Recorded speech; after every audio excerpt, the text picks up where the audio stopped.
Hello students, Sunita Sinha के इस channel में आप सभी का स्वागत है। अगर मेरे चैनल में पहली बार आए हो या अभी अभी आए हो तो चैनल को सब्सक्राइब कर लो, साथ में बेल आइकन भी दबा दो ताकि मेरा वीडियो अपलोड होते तुमको तुरंत मिल जाए। स्टूडेंट्स, इन दिनों हम व्यंजन संधि के नियम बता रहे हैं। आज के इस वीडियो में विसर्ग संधि के भाग 4 यानी पार्ट 4 है ये व्यंजन संधि का, जिसमें कि हम 8th और 9th ये दो नियम बताएंगे। और विसर्ग जानते ही हो कि विसर्ग संधि के 9 ही नियम है, तो आज ये कंप्लीट हो जाएगा। विसर्ग संधि का नियम जो है 9 नियम आज बता देंगे। स्टूडेंट्स, 8th नियम में क्या है, 8वां नियम में कि विसर्ग के पहले आ, देखो यहाँ सब में विसर्ग के पहले आ है। किसी का भी अगर हम वर्ण विच्छेद करें, जैसे मनः जो है, अगर इसका हम वर्ण विच्छेद करते हैं तो कैसे लिखेंगे, म जोड़ अ जोड़ न जोड़ अ, और क्या है, विसर्ग लगा हुआ है, जोड़ विसर्ग है ना। ये लिखा गया ऐसे न और म और न, और ये न मिल गया और उसमें विसर्ग लग गया न। उसी तरह से सब है, यानी विसर्ग के पहले सब में अ है, तो अगर विसर्ग के पहले अस्वर वर्ण हो और ये जब संधि करेगा किससे, किसी भी वर्ग के स्पर्श व्यंजन को 5 वर्ग में बांटा गया है, जिसमें कि अब तक हम पहला दूसरा में बता चुके थे 2 ही वर्ण से ये संधि कर रहा था। अब यहाँ पे ये व्यंजन वर्ण का तीसरा, चौथा और 5वां वर्ण, स्पर्श व्यंजन का तीसरा, चौथा और 5वां, जैसे मान लो क वर्ग ले लिए तो क वर्ग का तीसरा क्या आ जाएगा, ग, घ और अंग, अंग। उसी तरह से अगर च वर्ग का ले ले तो च छ दूसरा हो जाएगा, ज झ इय। लेकिन व्यंजन संधि में हम बता चुके हैं कि चूंकि अंग, इया और न, टवर्गी न, ट ठ ड ढ और न, त थ द ध और न, प फ के बाद ब भ और म। लेकिन चूंकि इन 3 वर्णों से शब्द का निर्माण नहीं होता है, इसलिए ये शब्द के पहले यहाँ पर नहीं आएगा। क्या आएगा, न और म यहाँ आ जाएगा। तो ये विसर्ग के पहले अस्वर वर्ण हो और विसर्ग के पीछे यानी बाद में जो आएगा वो ग घ ज झ ड ढ द ध न, प पफत हो गया, ब भ म, और क्या बच रहा था, पहला दूसरा में बताए थे तलविषम मूर्धन्य स दंस, तो क्या क्या इसमें वर्ण बच गया, य र ल व और ह, क्योंकि तलविषम मूर्धन्य स दंस के साथ ये वर्ग का पहला और दूसरा जो है च छ और ट ठ और त नहीं, यहाँ पे त था, हाँ त और थ, इन तीनों के साथ संधि किया था तलविषम मूर्धन्य स और दंत स। इसलिए अब उन वर्णों को छोड़कर शेष जो बच गया है तीसरा, चौथा और 5वां, और यर लव और ह, इतने सारे में से किसी के साथ भी ये संधि करता है कौन, पहला शब्द का विसर्ग। इतने सारे वर्णों में से किसी के साथ भी संधि करता है, तो ये जो अ है ये क्या में परिणत हो जाएगा, ओ में। ओ की मात्रा क्या है, ऐसे। फिर से एक बार कह देते हैं विसर्ग के पहले अगर अस्वर वर्ण हो और विसर्ग के पीछे यानी उसके बाद दूसरे शब्द का पहला वर्ण जो हो वो स्पर्श व्यंजन का पांचों वर्ग का तीसरा, चौथा और पांचवा वर्ण या फिर य, र, ल, व और ह इतने सारे वर्णों में से किसी भी वर्ण के साथ अगर संधि करता है तो ये जो विसर्ग के पहले अ है ये क्या में परिणत हो जाएगा? ओ में। और ओ की मात्रा क्या है? इस तरह से, यानी अब संधि करने के बाद हम ओ की मात्रा लगा देंगे। जैसे एग्जाम्पल हो गया मना जोड़ हर, म न, यहाँ पे अ और विसर्ग है, विसर्ग के पहले अ है और विसर्ग के पीछे क्या लिखा है? ह। ये देखो यहाँ पे ह है, ह के साथ संधि कर रहा है, क्या बनाएगा? ओ की मात्रा जुड़ जाएगा संधि के बाद, क्या हो जाएगा? मन के बाद ओ कर देंगे, इसको ओ कर देंगे और हर, क्या बन गया? मनोहर। उसी तरह से वय जोड़ वृद्ध, यहाँ भी अ, विसर्ग के पहले अ है और विसर्ग के पीछे क्या है? व। ये देखो यहाँ है व, इसके साथ संधि कर रहा है तो ये क्या में परिणत हो जाएगा? विसर्ग ओ में परिणत हो जाएगा, वयो जोड़ वृद्ध, वयोवृद्ध। यहाँ विसर्ग के पहले अ है और विसर्ग के पीछे ग है, ये देखो यहाँ ग है, ग के साथ संधि कर रहा है, क्या बन जाएगा? ये विसर्ग क्या में परिणत हो जाएगा? ओ में। क्या लिखाएगा? अधो जोड़ गति, अधोगति। उसी प्रकार से विसर्ग के पहले अ है और ये विसर्ग किसके साथ संधि कर रहा है? ज के साथ। ये देखो ज है यहाँ, ज के साथ संधि कर रहा है तो विसर्ग क्या में परिणत हो जाएगा? ओ में। क्या लिखाएगा? सरोज। पया जोड़ धर, विसर्ग के पहले अ है और ये विसर्ग ध के साथ, ध के साथ संधि कर रहा है, चौथा वर्ण है ये, तो क्या बन जाएगा? ये विसर्ग ओ में परिणत हो जाएगा, पयोधर, पयोधर लिखा गया। मना जोड़ भाव, भ के साथ संधि कर रहा है, पांच, ये भी चौथा वर्ण है, मना जोड़ भाव, विसर्ग के पहले अ है और ये भ के साथ संधि कर रहा है तो क्या बन जाएगा? ये विसर्ग ओ में बन जाएगा, मनोभाव, मनोभाव। उसी प्रकार से तेजा जोड़ मैं, तेजोमय, मना जोड़ रथ, मनोरथ।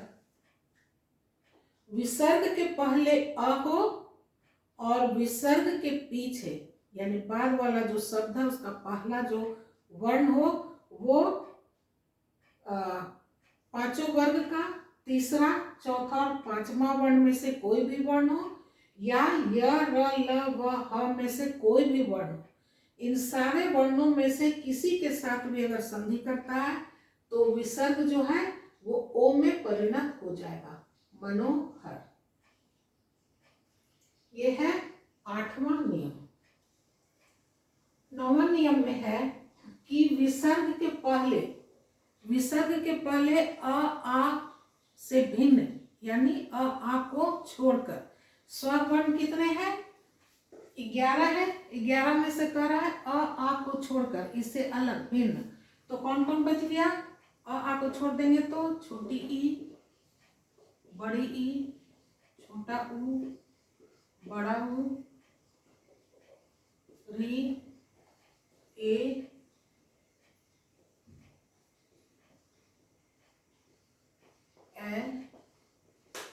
ओ और अ। ओ और अ,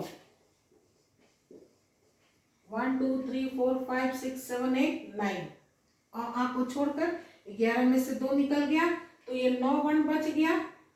अगर विसर्ग के पहले इन 9 वर्णों में से कोई हो और इसके बाद विसर्ग आएगा, विसर्ग के पीछे यानी उसके बाद यानी दूसरे शब्द का पहला वर्ण 11 वर्ण में से स्वर वर्ण में से कोई भी हो, यानी यहाँ पे अ भी हो सकता है, आ, छोटी ई, बड़ी ई, छोटा ऊ, बड़ा ऊ, री, ए,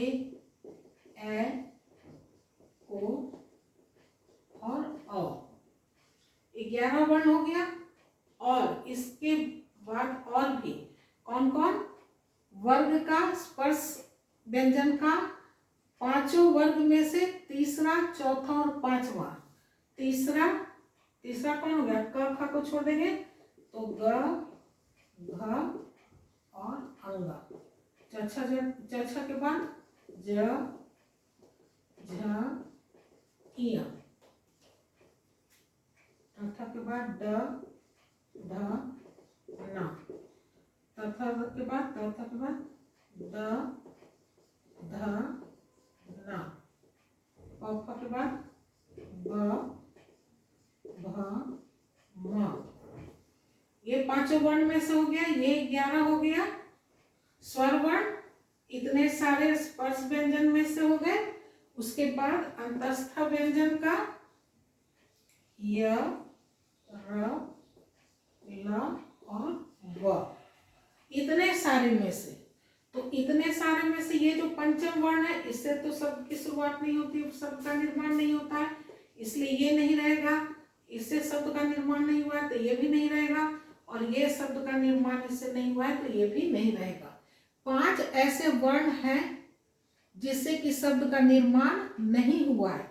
ये शब्द के शुरू में नहीं है, बीच में आ सकता है, अंत में आ सकता है, लेकिन शब्द के शुरू में नहीं रहेगा, क्योंकि इससे शब्द का निर्माण ही नहीं हुआ है। तो जब ये शब्द का निर्माण ही नहीं हुआ इस शब्द से, तो शब्द के पहले ये कैसे आएगा? नहीं आएगा। वो 5 वर्ण कौन कौन से हैं जिससे शब्द का निर्माण नहीं हुआ है? क ख ग घ अंग, उसके बाद च छ ज झ इया, ट ठ ड ढ न टवर्गी न, और 2 अतिरिक्त वर्ण है, वो है ड़, जो लिखते हैं घोड़ा या घड़ा, और ढ। ये हो गया। देखो इसमें बिंदी लगा है, यहाँ पे बगल में बिंदी लगा है, यहाँ नीचे बिंदी लगा है, और ड जो होता है ड में देखो कहीं बिंदी नहीं है। हिंदी में जरा सा में फर्क हो जाता है। ड में देखो कहीं बिंदी नहीं है, इस अंग में बगल में बिंदी है, ड़ में नीचे बिंदी है। तो ये जो 5 है, ये 2 अतिरिक्त वर्ण है। ये जो 5 वर्ण है, इससे शब्द का निर्माण नहीं हुआ है। तो जब शब्द का निर्माण नहीं हुआ है तो इसका यहाँ पे स्थान नहीं है, ये नहीं रहेगा। तो बाकी जितने हैं 11 स्वर वर्ण, इतने सारे स्पर्श व्यंजन का और अंतस्थ का य, र, ल और व, इतने सारे वर्ण में से किसी से भी संधि करेगा तो विसर्ग जो है वो क्या में परिणत हो जाएगा? र में।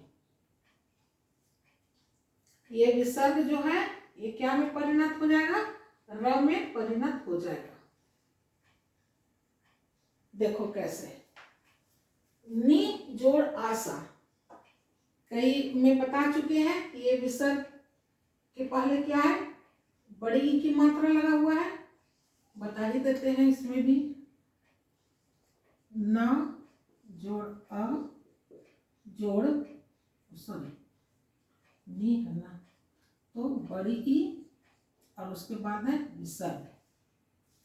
तो विसर्ग के पहले अ या आ को छोड़कर कह रहा है, यानी आ को छोड़कर इतने सारे जो होंगे, आ को छोड़कर, तो बड़ी ई हो गया, विसर्ग हो गया। विसर्ग के बाद दूसरे शब्द का पहला वर्ण 11 वर्ण में से कोई भी हो, स्पर्श व्यंजन से कोई भी हो, तीसरा चौथा पांचवा से, और अंतस्थ व्यंजन य, र, ल और व, इनमें से कोई भी हो, तो यहाँ क्या है? आ है।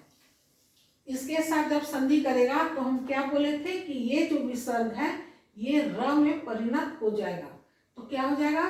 नी, ये र में परिणत हो गया र, और चूंकि ये आ स्वरवर्ण के साथ संधि कर रहा है तो इसमें आ की मात्रा लग गया तो हलंत नहीं लगेगा, तो बन गया ये निराशा। उसी प्रकार से नि जोड़ आकार निराकार, दु जोड़ उपयोग। अब देखो यहाँ विसर्ग के पहले क्या है? छोटी ऊ की मात्रा है, विसर्ग के पहले छोटी ऊ है। किसके साथ संधि कर रहा है? छोटी ऊ के साथ। ये देखो इसके साथ संधि कर रहा है, छोटी ऊ के साथ। तो विसर्ग क्या में परिणत हो जाएगा? र में। र का ये छोटा र है, ऊ है, इसमें छोटी ऊ की मात्रा लग गया र में, इसलिए हलंत नहीं लगेगा। क्यों? क्यों? इसके साथ स्वर की मात्रा जुड़ गया। दु जोड़ उपयोग दुरुपयोग, नि जोड़ गुण निर्गुण। ये देखो यहाँ जो विसर्ग के पहले छोटी की मात्रा है और ये ग के साथ, ये देखो यहाँ ग है, इस ग के साथ संधि कर रहा है। विसर्ग क्या में बदल गया? र में परिणत हो गया। निर्गुण, निह जोड़ जल निर्जल, निह जोड़ विकार, ये देखो हुआ। अब कहोगे कि मैम ये तो पहले छोटी की मात्रा है, लेकिन जब हम इसका वर्ण विच्छेद करेंगे, इन दोनों का वर्ण विच्छेद कर कर बता दे रहे हैं। देखो न जोड़ छोटी की मात्रा है और इसमें अनुस्वार लगा हुआ है, और इधर क्या करें? विकार, तो वह जोड़ छोटी की मात्रा विकार, क में आ का और क्या? र।